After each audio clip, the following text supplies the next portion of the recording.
बॉलीवुड की संभावनाएं क्या उत्तर प्रदेश में आप देख रहे हैं और किस स्तर से देख रहे हैं? देखिए, उत्तर प्रदेश जो है हमारा, सबसे पहले मैं आप सबको प्रणाम करता हूँ।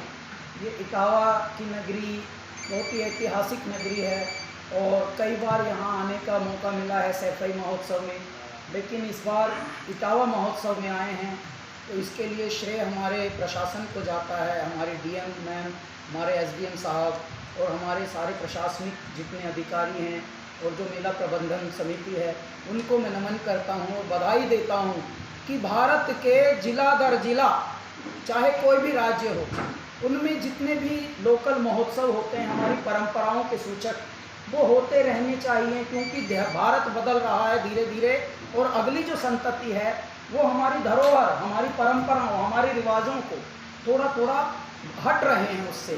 जो भी जितना पढ़ रहा है वो आगे बढ़ रहा है, लेकिन ऐसा नहीं बढ़ना कि अपनी परंपराओं को छोड़ते हुए चले। तो इटावा महोत्सव में आना, कैलासा की हाजिरी लगना, ये अपने आप में एक ऐतिहासिक है। यही हमारा मिशन है जीवन का।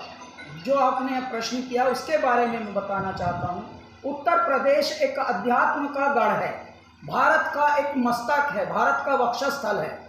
आप समझिए, भगवान कृष्ण की नगरी है, भगवान राम की नगरी है, भगवान विश्वनाथ की नगरी है। ये ऐसी नगरी है जहाँ 7 प्राइम मिनिस्टर उत्तर प्रदेश की धरती ने दिए हैं। तो सिर्फ एक और फिल्म सिटी बन जावे तो बात नहीं बनेगी। यहाँ इल्म सिटी की ज़रूरत है, अध्यात्म की नगरी बने। तो हमारे महाराज जी, हमारे योगी जी आदित्यनाथ जी सीएम सर ने अप्रूव किया, बहुत तगड़ा, और बहुत खुश हुए कि हाँ, इस तरह का ये तो विचार ही कमाल का है। हमें अब अपने विचारों में आना है, हमें अब अपने उद्गारों में आना है, हमें अब अपने संस्कारों में आना है, हमें अब अपने परिवारों में आना है। तरक्की तो कर रहे हैं हम, लेकिन विच्छेदन होकर कर रहे हैं। विच्छेदन की जो नीति है, ये यही तो चाहता है। तूने सारा जन्म गंवा के अपना गात खो लिया और गेहूं चावल का गल्ला तो बेईमानों ने ढो लिया। हमारे देश को बेईमान लोग आके लूटते रहे, हमें भिड़ाते रहे आपस में। हमें आपस में न भिड़ें, हम ऐसी संस्कृति के कुछ मंदिर स्थापित कर दें।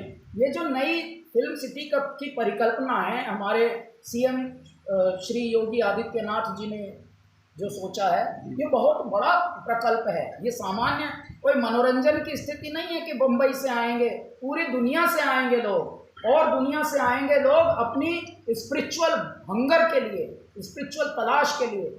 हमारा नारा भी यही होगा, आइए अपनी तलाश के लिए आइए, निज की खोज कीजिए। और ऐसी अध्यात्म नगरी में जिसका नाम है उत्तर प्रदेश फिल्म नगरी, आपका स्वागत है। यूपी में फिल्म सिटी बन रही है सर, क्या लगता है कि मुंबई का अच्छा विकल्प यूपी बन सकता है? अरे मेरे भाई, अभी तक यही तो बात बोल रहे थे। हाँ, सर, आपसे जानना ही चाहते हैं कि जो पाश्चात्य संगीत है, इसको लेके सूफी संगीत को कहाँ पाते हैं आप? क्या इसकी स्थिति है आज के समय में? हमारे यहाँ पर देखिए, भारत जैसा संगीत, भारत जैसी कला, भारत जैसी संस्कृति, भारत जैसी विधा इस पूरी धरती पर कहीं है या नहीं। आप भी देख लीजिए, दुनिया के सारे अमीर लोग जब सब कुछ पा लेते हैं तब आत्म शांति के लिए कहाँ जाते हैं? भारत आते हैं, नीम करोली मंदिर आते हैं, महेश योगी जी के आश्रम आते हैं, हिमालय की कंदराओं में आते हैं। हमारे यहाँ तो कण कण में परमात्मा का वासा है, भगवान शिव का वासा कण कण में है। जब तक साधन और समाधि ध्यान में, सत्यम शिवम शाश्वत ज्ञान बखान में है। आदिकाल से अंडज पिंडज प्राण में, हर अस्तित्व शिवत्व हर एक परमाणु में।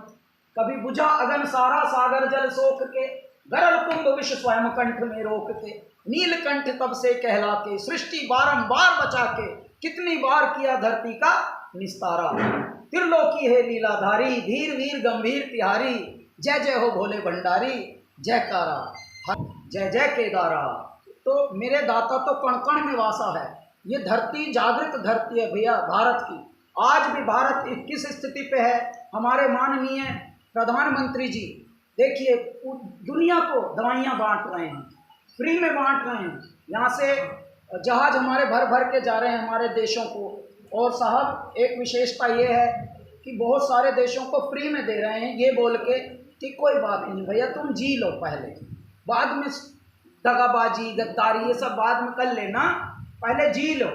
तो ये नारा उस देश को दिया जा रहा है साहब, जिस देश को गरीब देश माना जाता था। और स्लेवरी कंट्री कहा जाते थे हमें कहा जाता था the nation of snake charmers, यानी सपेरों का देश। लेकिन आज देखिए साइंस का देश हो रहा है हमारे भारत का, आज अध्यात्म का देश है हमारा भारत, आज हमारा भारत संस्कृति का देश है।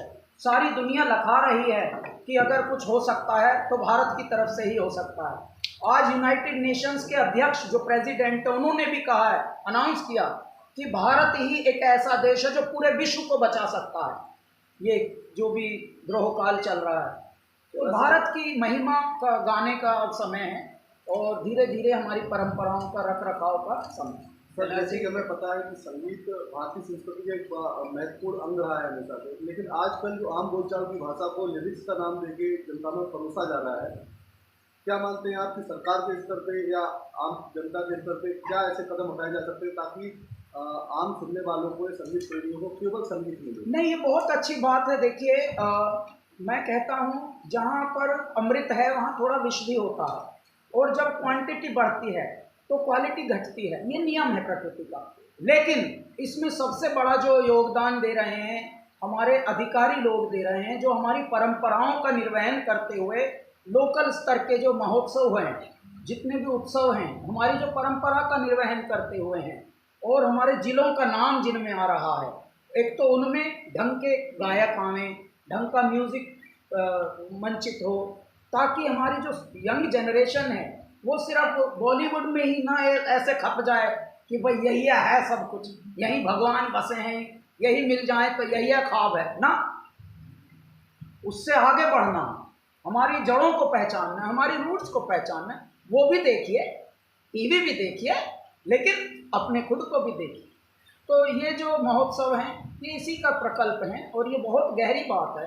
अब आज जैसे इटावा में, ना इटावा वालों ने कभी कल्पना में सोचा होगा कि कैलाश खेर यहाँ आएंगे, ना कैलाश खेर ने कभी कल्पना में सोचा था, लेकिन हुआ। किनकी वजह से हुआ? इन लोगों की वजह से हुआ। अब जब हुआ, इसी को बस आगे बढ़ाते रहना। तो मैं कहता हूँ 100 अगर बिगड़ते हैं तो 1000 सुधरते हैं। हमें एफर्ट्स करते रहना चाहिए बस।